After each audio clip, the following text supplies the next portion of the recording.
It's lovely to be here today. So thank you for the invitation, and thank you for all the energy and ideas that are coming out of this. So what I'm going to talk about really briefly right now is what is the new role of philanthropy to foster impact in social innovation. As Jeff mentioned, I'm with Tides Foundation. It's a global foundation. We funded in 110 countries last year, around 280 million, around ideas that over time can make a difference. And the important thing about the future of social innovation and the future role of philanthropy, it has to be thought about in what is the context of what we're facing as a society today.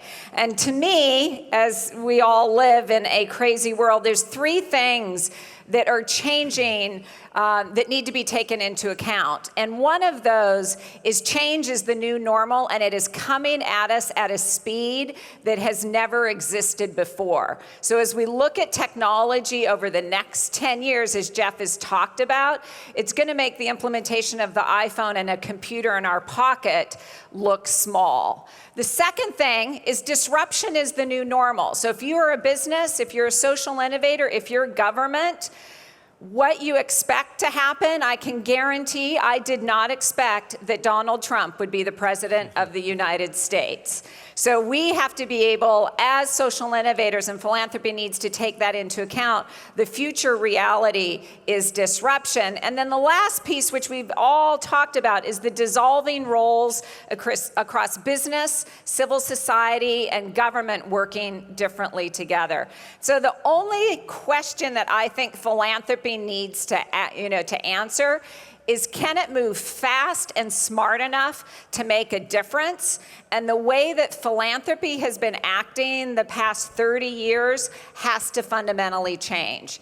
So historically, whether you're an individual, whether you're a corporate philanthropy, family foundation, generally, this is in the global south, it's in the west, it's in the Middle East.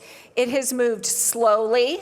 It likes to fund restricted projects, and it likes to do short-term funding, like 1 or 3 years, and we have all these metrics that have to be brought in. What we need to drive social innovation, it needs to move much more quickly. It needs to be fast.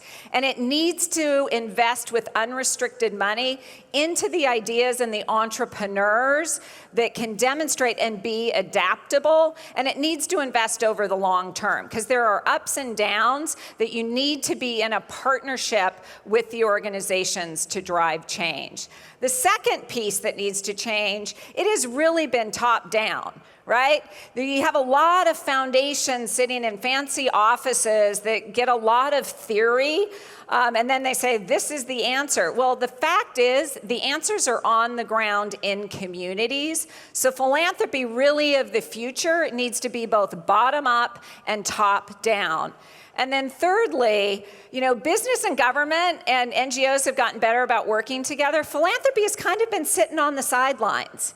They have not been active as much as their potential to work differently with business, to fund even some different R&D that could be a next product or service. So it needs to move from operating in a silo to operating as a collaborator.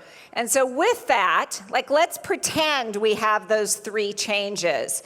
If we move fast, if we move with unrestricted funding, and if we move over time, I actually think in the next decade, we can get social innovations that can scale.